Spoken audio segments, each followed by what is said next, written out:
নমস্কার বন্ধুরা, কেরিয়ার উইজডমে তোমাদের সকলকে স্বাগতম। আজকের এই ভিডিওতে একটা রিক্রুটমেন্টের বিজ্ঞপ্তি নিয়ে চলে এলাম। ইতিমধ্যে রাজ্য সরকারি কলেজে সম্পূর্ণ স্থায়ী পদে নতুন গ্রুপ সি কর্মী নিয়োগের বিজ্ঞপ্তি প্রকাশিত হয়েছে। বিভিন্ন পদে গ্রুপ সি কর্মী নিয়োগ করা হচ্ছে, যেখানে তোমাদের অনলাইন মোডে অ্যাপ্লাই করতে হবে।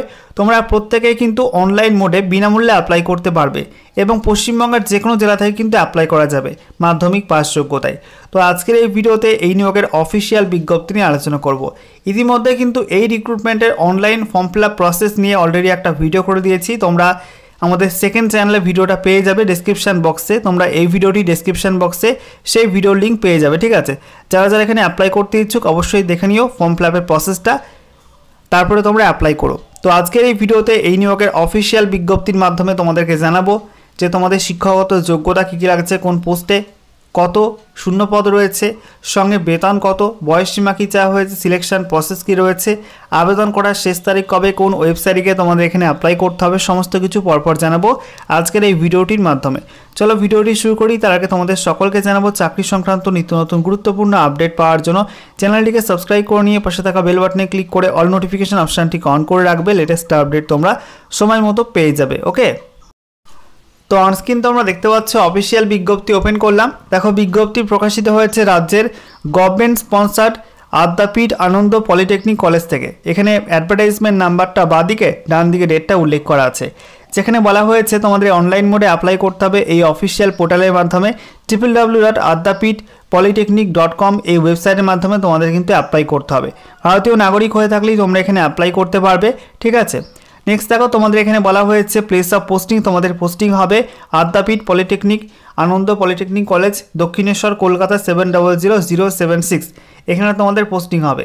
এবারে দেখো কোন কোন পোস্টে রিক্রুটমেন্টই করা হচ্ছে। প্রথমত লোয়ার ডিভিশন ক্লার্ক পোস্টে রিক্রুটমেন্ট করা হচ্ছে, যেখানে তোমাদের 3টি ভ্যাকান্সি রয়েছে, ক্যাটাগরি ওয়াইজ দেওয়া আছে।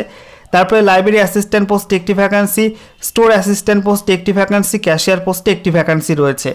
এবারে দেখো তোমাদের এখানে কোন কোন পোস্টে কী কোয়ালিফিকেশন সঙ্গে বেতন এবং তোমাদের এখানে বয়সসীমা উল্লেখ করা আছে। তো প্রথম পোস্ট লোয়ার ডিভিশন ক্লার্ক, এই পোস্টে তোমাদের বলা হয়েছে তোমাদের মাধ্যমিক বা সমতুল্য পরীক্ষায় পাস করতে হবে স্বীকৃত বোর্ড থেকে। সঙ্গে তোমাদের বলা হয়েছে তোমাদের কিন্তু কম্পিউটার অপারেশনে বেসিক জ্ঞান থাকতে হবে। সঙ্গে তোমাদের টাইপিং স্পিড চাওয়া হয়েছে 20টি ওয়ার্ড পার মিনিট ইংলিশে, অথবা তোমাদের বাংলায় 10টি word per minute typing speed থাকতে হবে, ঠিক আছে। সঙ্গে তোমাদের 6 মাসের কিন্তু একটা কম্পিউটার সার্টিফিকেট থাকতে হবে। এছাড়া তোমাদের এখানে বয়স বলা হয়েছে 1/1/2024 এই তারিখ অনুযায়ী তোমাদের 18 থেকে 40-এর মধ্যে বয়স হতে হবে। পে লেভেল 6 অনুযায়ী তোমাদের বেতন দেওয়া হবে, যেখানে বেতন কাঠামো রয়েছে 22,700 থেকে 58,500 টাকা পর্যন্ত। নেক্সট পোস্ট রয়েছে লাইব্রেরি অ্যাসিস্ট্যান্ট। এই পোস্টে তোমাদের বলা হয়েছে মাধ্যমিক বা সমতুল্য পরীক্ষায় তোমাদের পাস করতে হবে। সঙ্গে দেখো তোমাদের বলা হয়েছে তোমাদের কম্পিউটার বেসিক জ্ঞান থাকতে হবে। কম্পিউটারে তোমাদের ইংলিশে 20টি word per minute typing speed থাকতে হবে ইংলিশে, আর তোমাদের বাংলায় কিন্তু 10টি word per minute typing speed থাকতে হবে। সঙ্গে তোমাদের 6 মাসের একটা কম্পিউটার সার্টিফিকেট থাকতে হবে একটা রেপুটেড প্রতিষ্ঠান থেকে। বয়স চাওয়া হয়েছে সেম 1/1/2024 এই তারিখ অনুযায়ী তোমাদের 18 থেকে 40-এর মধ্যে বয়স হতে হবে। বেতন কিন্তু একই রয়েছে, পে লেভেল 6 অনুযায়ী কিন্তু একই বেতন তোমাদের দেওয়া হচ্ছে।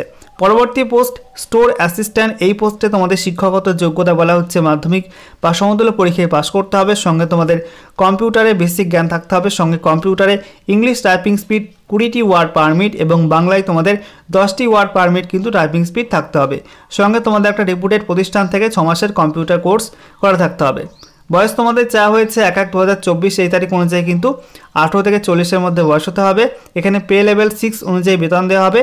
তোমাদের এখানে বেতন কাঠামো কিন্তু আগের পোস্টের মতো সেম রয়েছে। পরবর্তী পোস্ট রয়েছে ক্যাশিয়ার। এই পোস্টে তোমাদের বলা হয়েছে মাধ্যমিক বা সমতুল্য পরীক্ষায় তোমাদের পাস করতে হবে। সঙ্গে দেখো তোমাদের এখানে বলা হয়েছে কম্পিউটারে তোমাদের ইংলিশে 20টি ওয়ার্ড পার মিনিট এবং বাংলায় 10টি word per minute typing speed থাকতে হবে। কম্পিউটার বেসিক জ্ঞান থাকতে হবে, আর তোমাদের কিন্তু কম্পিউটারে একটা রেপুটেড প্রতিষ্ঠান থেকে মিনিমাম 6 মাসের একটা কোর্স করা থাকতে হবে। বয়স তোমাদের চাওয়া হয়েছে সেম 1/2024 এই তারিখ অনুযায়ী 18 থেকে 40-এর মধ্যে বয়স হতে হবে এবং বেতন দেওয়া হবে পে লেভেল 6 অনুযায়ী কিন্তু একই বেতন কাঠামো তোমাদের এই পোস্টে রয়েছে। তোমাদের এই মুহূর্তে অনলাইনে ফর্ম ফিল আপ চলছে। ফর্ম ফিল আপের লাস্ট ডেট রয়েছে আগামী 21শে এপ্রিল 21/4/2024 পর্যন্ত তোমরা কিন্তু অনলাইন মোডে অ্যাপ্লাই করতে পারবে এবং কীভাবে অ্যাপ্লাই করবে তার ভিডিও কিন্তু অলরেডি আমাদের সেকেন্ড চ্যানেলে আপলোড করে দেওয়া হয়েছে, তোমরা সেখান থেকে দেখে নিও। দেখো সিলেকশন প্রসেস কী রয়েছে এখানে। তোমাদের প্রথমে কিন্তু স্ক্রিনিং টেস্ট নেওয়া হবে, অর্থাৎ তোমাদের লিখিত পরীক্ষা, তারপরে তোমাদের ইন্টারভিউর মাধ্যমে কিন্তু এবং সেই সঙ্গে তোমাদের টাইপিং টেস্টের মাধ্যমে সিলেকশনটা করা হবে, ঠিক আছে। দেখো তোমাদের এখানে বয়সের ছাড় রয়েছে, রাজ্যের এসসি এসটি প্রার্থীরা 5 বছর বয়সের ছাড় পাবে, ওবিসি প্রার্থীরা 3 বছর করে বয়সের ছাড় এখানে পেয়ে যাবে। আচ্ছা এরপর দেখো তোমাদের এখানে বলা হয়েছে অনলাইন মোডে অ্যাপ্লাই করতে হবে। অফিসিয়াল ওয়েবসাইট রয়েছে www.adhyapitpolytechnic.com, এই ওয়েবসাইটের মাধ্যমে তোমাদের এখানে অ্যাপ্লাই করতে হবে। আর তোমাদের লিখিত পরীক্ষার ডেট, স্ক্রিনিং টেস্টের ডেট এবং ইন্টারভিউ ডেট এগুলো তোমাদের কিন্তু এই অফিসিয়াল ওয়েবসাইটে পরবর্তী সময় পাবলিশ করা হবে, ঠিক আছে। তো তোমরা যারা এখানে অ্যাপ্লাই করবে অবশ্যই কিন্তু ওয়েবসাইটটা ফলো করবে, এখানে কিন্তু তোমাদের এক্সাম ডেট প্রকাশ করা হবে। এছাড়া তোমাদের বলা হয়েছে অনলাইনে অ্যাপ্লাই করার পর কিন্তু কোনো এডিট উইন্ডো তোমরা পাবে না, ঠিক আছে।